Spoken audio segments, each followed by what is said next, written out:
বিসমিল্লাহির রহমানির রহিম আলহামদুলিল্লাহ ওয়াসসালাতু ওয়াসসালামু আলা রাসূলিল্লাহ ওয়া আলা আলিহি ওয়া সাহবিহি আজমাইন ওয়া বাদ। প্রশ্ন করেছেন এক ভাই বাংলাদেশ থেকে, বলছেন আসসালামু আলাইকুম ওয়া রাহমাতুল্লাহ। সম্মানিত শেখ, আমি বাংলাদেশ থেকে বলছি, আমাদের এখানে আহলে হাদিস মাদ্রাসার জনৈক শিক্ষক সালাফিদেরকে মাদখালি বলে গালি দেয়। সালাফিদেরকে মাদখালি বলে গালি দেয়। যখন বলা হয় জসিমুদ্দুর রহমান একজন খারেজি আর এসব বলে লোকদেরকে সতর্ক করা হয়, তখন তিনি সতর্ককারী ভাইদেরকে মাদখালি বলে গালি দেন। আর তিনি লোকদের মধ্যে এবং ছাত্রদের মধ্যে শেখ রাবি আল মাদখালির নিন্দা করেন। তিনি বলেন শেখ রাবি নাকি শেখ বাজ আলবানী ও শেখ উসাইমিনদের আমলে ভালো ছিলেন, কিন্তু পরবর্তীতে তার অবস্থার পরিবর্তন হয়েছে, তিনি চরমপন্থী হয়ে গেছেন। সম্মানিত ওস্তাদ, আপনি যদি এই সংশয়ের জবাব দিয়ে আমাদেরকে উপকৃত করতেন তাহলে খুব ভালো হতো। জাযাকুমুল্লাহ খাইরান ওয়া বারাকাল্লাহু ফিকুম। প্রশ্ন বুঝতে পেরেছেন যে একজন বাংলাদেশে আহলে হাদিস মাদ্রাসার কোনো শিক্ষক সে মাদখালি বলে গালি দেয় সালাফি ভাইদেরকে এবং শেখ রাবি বিন হাদি আল মাদখালির নিন্দা করে। তার সম্পর্কে বলবেন, বা এই মানহাজের যারা সালাফিদেরকে মাদখালি বলে কটাক্ষ করে তাদের সম্পর্কে জানতে চেয়েছেন। তাদের সম্পর্কে জানার জন্য বলবো, তিনটি দলের কথা বলবো, তিনটি গুমরাহ দলের কথা বলবো। একটি গুমরাহ দল হচ্ছে যারা ধার্মিক মুসলিমদেরকে গালি দেয় মৌলবাদী বলে। কি বলে গালি দেয়? মৌলবাদী। টাকনার ওপর যদি কাপড় থাকে, দাড়ি থাকে, আর যদি আপনি 5 ওয়াক্ত সালাত আদায় করেন, ধর্মের দিনের কথা বলেন, ইসলামের কথা বলেন, ইসলাম চর্চা করেন, তো নাম কি দেয়? মৌলবাদী। এদের সাথে সদৃশ্যতা রয়েছে।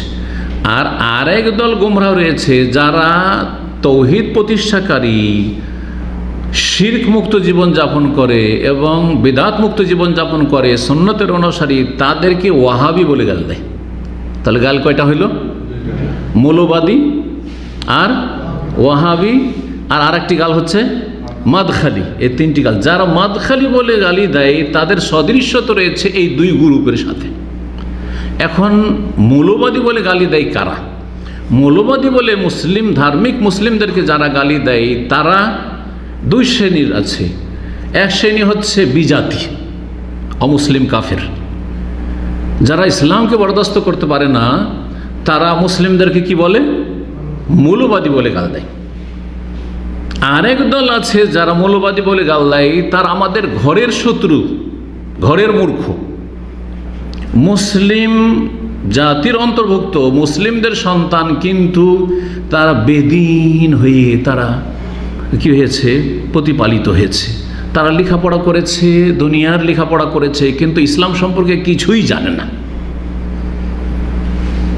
এদের একদল নাস্তিক আছে, আর এক দল নাস্তিকের কাছাকাছি আছে, সেকুলার আছে, নাস্তিক নয় কিন্তু সেকুলার আছে। এরাও ধার্মিক মুসলিমদেরকে কি বলে? ওসুলি, আরবিতে ওটা বলা হয় মৌলবাদী। মৌলবাদীটা একটা গাল, কিন্তু কথাটা সুন্দর। যারাই গাল দিয়েছে গালগুলো কিন্তু সুন্দর। মৌলবাদী মানে যারা মূলে বিশ্বাসী। তা মৌলে বিশ্বাসী আমরা, নকলে বিশ্বাসী নয়, আসল আর নকল। এই জন্য আরবিতে মৌলবাদী কি বলা হচ্ছে? ওসুলি, আমরা আসলওয়ালা। আর এই কাফের যতগুলি বিজাতি আছে যারা মৌলবাদী বলে গাল দেয়, আর মুসলিম সমাজের যেসব মুনাফিক আছে আর যারা সেকুলারিজমে বিশ্বাসী, ধর্ম নিরপেক্ষ বিশ্বাসী আছে, এরা হচ্ছে নকল। এটা কি? নকল। বুঝতে পেরেছে? জি হ্যাঁ। এই গুমরাহ ঘরের কিছু শত্রু আছে, আর এই শত্রুদের মধ্যে কিছু মূর্খ আছে, জাহেল আছে, আর কিছু জালেম আছে। এই জন্য কোরআনে কারিমে আল্লাহ রাব্বুল আলামিন যারা বিভ্রান্ত গুমরাহ তাদের দুই ভাগে ভাগ করেছেন। ইন্নাহু কানা যালুমান জাহুলা, হয় জালেম না হয় জাহিল, জালেম না হয় জাহিল। মুসলিম সমাজের যেসব লোকেরা মৌলবাদী বলে ধার্মিক মুসলিমদেরকে গাল দেয়, জালেম যদি জেনে শুনে ইসলাম সম্পর্কে জানার পরেও যদি তারা গাল দেয়, তো বলবো জালেম। সে নাস্তিক না হয়, সে ইসলামের প্রতি তার আস্থা ভরসা ওই রকম নেই, বিশ্বাস নেই, নামে মুসলিম, ইসলামের কোনো কিছুই সে পরোয়া করে না, এইরকম। আর না হলে জাহেল, মূর্খ, আসলে ইসলাম সম্পর্কে কিছুই জানে না, যার ফলে বলে বেশি কিন্তু কোনো জ্ঞান রাখে না ইসলাম সম্পর্কে, যার ফলে ধার্মিক মুসলিমদেরকে, দিনদার মুসলিমদেরকে কি বলে? মৌলবাদী বলে। হয় জালেম না হয় জাহেল। হয়ে গেল। তাহলে দ্বিতীয় গালি হচ্ছে ওয়াহাবি গালি, এই ওয়াহাবি গালি কে দিয়েছে? এখানেও দুই শ্রেণীর লোক দিয়েছে, ঘরের দুশ্মন দিয়েছে আর বাইরের দুশ্মন দিয়েছে।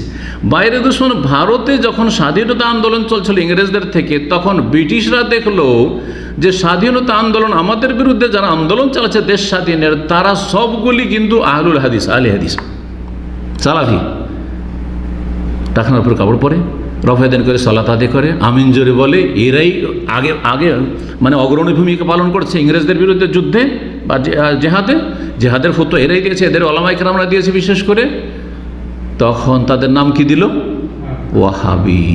তাদের নাম কি দিল? ওয়াহাবি।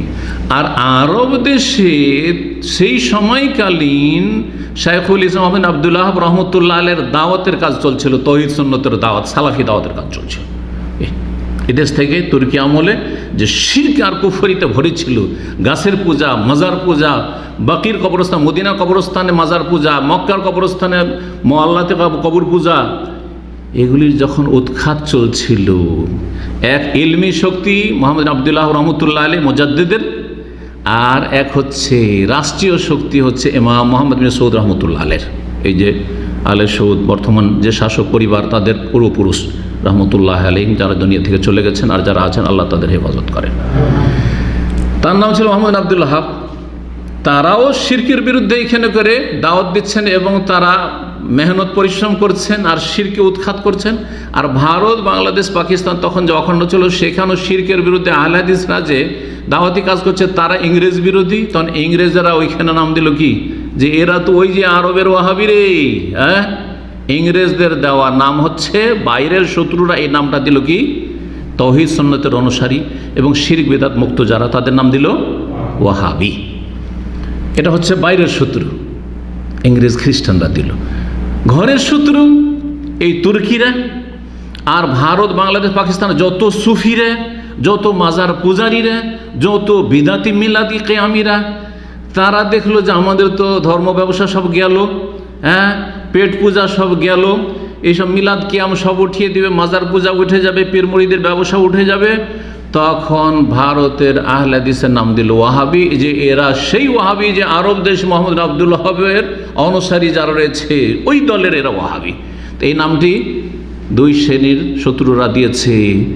এক শ্রেণী হচ্ছে বাইরের কাফেররা, ব্রিটিশরা, আর আরেক শ্রেণী হচ্ছে মুসলিম সমাজে যারা শিরকি বেদাতি আকিদায় ডুবে থাকা মাজারপন্থী, সুফি ইজমে বিশ্বাসী, পীর মুরিদের ধর্মে যারা বিশ্বাসী, তারাই নামটি দিয়েছে। বুঝতে পারলেন? তাহলে তো নামগুলি তাহলে যারা দিয়েছে তারা সবাই কিন্তু গোমরাহ পথভ্রষ্ট। ওয়াহাবি নামটা দিয়েছিল, হ্যাঁ, মানুষের মাঝে ঘৃণা ছড়ানোর জন্য, কিন্তু নামটা কত চমৎকার। আল্লাহর একটি নাম হচ্ছে আল ওয়াহাব, সে তার ওয়াহাবি মানে আল্লাহ আল্লাহ, সুন্দর নাম পেয়ে গেলাম আলহামদুলিল্লাহ। তৌহিদ সুন্নাত প্রতিষ্ঠার জন্য আর শিরক বিদআত মুক্ত থাকার জন্য। বা শত্রুরা, ঘরের শত্রু, বাইরের শত্রু নাম দিতে চাইলেও খারাপ, কিন্তু নামটা হয়ে গেল খুবই সুন্দর। ওয়াহাবি মানে হচ্ছে রব্বানি, ওয়াহাবি মানে হচ্ছে হক্কানি, হক্কানি আলেম, রব্বানি আলেম, ওয়াহাবি একই কথা আলহামদুলিল্লাহ। তৃতীয় নাম, এই যে ইখওয়ানি আর জামাতিদের, মওদুদীপন্থী আর ইখওয়ানিপন্থী জামাতিদের দেওয়া নাম হচ্ছে মাদখালি। কারণ এরা শাসকদের বিরুদ্ধে বিদ্রোহ ঘোষণায় বিশ্বাসী। তাকফিরি মানহাজের কথা বললাম একটু আগে, সৈয়দ কুতুব নিয়ে আলোচনা করতে গিয়ে। তাকফিরি মানহাজ বিশ্বাসী, মুসলিম শাসকদের পাপের কারণে, সুতরাং মুসলিম শাসকদের আনুগত্য করা যাবে না, বৈধ কাজে আনুগত্য করা যাবে না। এই বর্তমান যুগের যারা খারেজি এবং খারেজিদের পৃষ্ঠপোষক, ইখওয়ানি, জামাতি, জঙ্গি, আইএসএস, আল কায়দা, যতগুলি আছে এরকম, এরা দেখলো যে সৌদি আরবের বড় একজন মুহাদ্দিস মদিনা মুনাওয়ারার, এবং আমাদের ওস্তাদ একসময় হাদিস বিভাগে, কুল্লিয়াতুল হাদিস, হাদিস ফ্যাকাল্টিতে তিনি পড়িয়েছেন। আমরা যখন পড়ি তখন সরাসরি ওনার কাছে ক্লাস পাইনি, কারণ উনি তখন অবসর পেয়ে গেছিলেন, 60 বছর বয়স হয়, রিটায়ার হয়ে গেছিলেন। তবে ওনার দার্সে ওনার বাড়িতে হাজির হয়েছি। আওয়ালি এলাকা যেটা, সেই এলাকায় ওনার বাড়ি ছিল। দার্সে মাঝে মধ্যে যেতাম, আকিদা মানহাজের দার্স হইতো, হাদিসের দার্স হইতো। তার আগে তিনি একজন বড় মুহাদ্দিস এবং পাক্কা সালাফি, কোরআন সুন্নাহর অনুসারী পাবন মুহাদ্দিস। তাকে সম্ভবত বাদশাহ ফয়সালের যুগে অথবা বাদশাহ খালেদের যুগে, বাদশাহ ফয়সালের যুগে হবে আমাদের আগে, আমরা যখন হয়তো জন্মিনি তখন সেই সময়, অথবা ছোট ছিলাম সেই সময়। জামে সালেফে যখন প্রথম প্রতিষ্ঠিত হয় বেনারসে ভারতে, তখন জামে সালেফেতে আরও মদিনা ইউনিভার্সিটি থেকে 3 জন শিক্ষক পাঠানো হয়েছিল। তার একজন ছিলেন শেখ রবি বিন হাদি আল মাদখালি হাফিজাহুল্লাহ তাআলা ওয়া শাফাহ। তাহলে শেখ রবি বিন হাদি আল মাদখালি সালাফি মানহাজের, কোরআন সুন্নাহর পাবন এবং শিরক বিদআত মুক্ত, ইখওয়ানি জামাতির বিরুদ্ধে কলম ধরেছেন। ইখওয়ানি জামাতিদের বিভ্রান্তিকর মানহাজ, তাকফিরি মানহাজ আর গুমরাহির মুখোশ উন্মোচন করেছেন। আর গায়ের জ্বালা বরদাস্ত হইল না, তখন এরা কি নাম দিল? যারাই এই সালাফি আহলে হাদিস, যারাই কোরআন সুন্নাহর চর্চা করে, যারা কোরআন সুন্নাহর দাওয়াত দেয় নির্ভেজাল, যারা জামাত ইসলামের বিরুদ্ধে বলে, যারা ইখওয়ানিদের বিরুদ্ধে বলে, তাদের নাম দিয়ে দেয় কি? মাদখালি। তো এই নামটা দেওয়া কার পক্ষ থেকে? জামাতিদের পক্ষ থেকে, ইখওয়ানিদের পক্ষ থেকে, আর যতগুলি খারেজি আছে খারেজি চরমপন্থী জঙ্গিদের পক্ষ থেকে।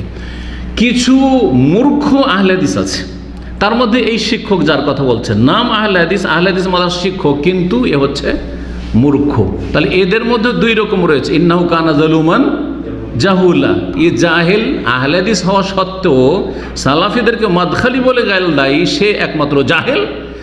আর যারা ইখওয়ানি জামাতি পাক্কা, জামাতের অন্ধ বা জঙ্গি, তারা হচ্ছে জালেম, তারা হচ্ছে জালেম। তো আশা করি বুঝতে পেরেছেন, এই 3টি গুমরাহ দল 3টি গাল দিয়েছে, আর এই 3টি দলের মধ্যে জালেম রয়েছে আর জাহেল রয়েছে, জালেম রয়েছে আর জাহেল রয়েছে। আল্লাহ রাব্বুল আলামিন যেন বিষয়টি আমাদেরকে ভালোভাবে বোঝার তৌফিক দান করেন, এবং মনে রাখবেন যে মাদখালিরা দরবারি আলেম নয়। দরবারি তো তারা যারা মহিলার পাশে বসে থাকে, অথচ বেহায়া মহিলা বসে আছে।